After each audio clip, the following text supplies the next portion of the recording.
people call Prophet Muhammad a pedophile, then show them this video. Gee, I wonder why I keep getting tagged in this video. I'm going to be showing you with proofs from the Bible that Isaac married Rebekah when he was 40 and she was only 3 years old.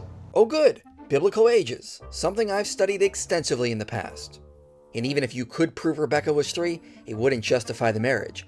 Just like Noah's drunkenness does not mean you're allowed to get drunk. Abraham allowing his wife to be taken by Pharaoh does not justify that behavior either. So in Genesis 17:17 it says, "Then Abraham fell on his face and laughed, and said in his heart, shall a child be born to a man who is 100 years old?" You already missed something there, but we'll come back to that later. And then in Genesis 21:5 it says, "Now Abraham was 100 years old when his son Isaac was born to him." Now in Genesis chapter 22, it explains the incident of Mount Moriah and when Abraham was informed of the birth of Rebekah, and shortly after this, in Genesis 23, Abraham is informed of Sarah's death. Okay, two problems here. One, Genesis 22 does not say that Abraham was informed that Rebekah was born that very year. It says, "Now after these things, it was told to Abraham, behold, Milcah has also borne children to your brother Nahor. One of these sons was the father of Rebekah."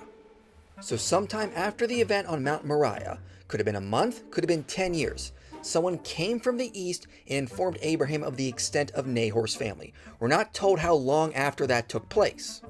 Nor are we informed on the year Rebekah was born. Second, Genesis 23 does not say Sarah died the same year of the incident on Mount Moriah. This is just the next big event that happened in Abraham's life.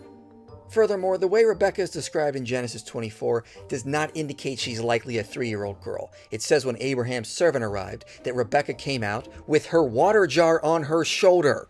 Then she went on to give water to all 10 of the camels that were with him.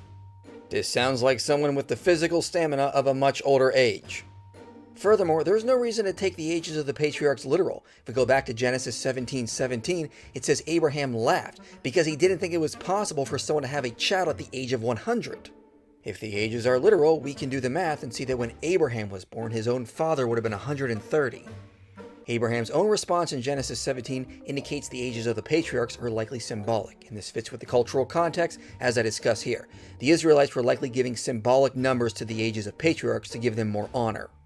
So there is no reason whatsoever to think Genesis says Rebekah was 3 when she married Isaac. The funny thing is Christians will still find an excuse and say that this is some sort of a translation error. Nope. And as you can see, that is not even remotely how we address this. And even if you were right, it wouldn't justify Isaac's marriage or Muhammad's marriage to Aisha. Just like Noah's drunkenness does not mean it's morally permissible to be drunk.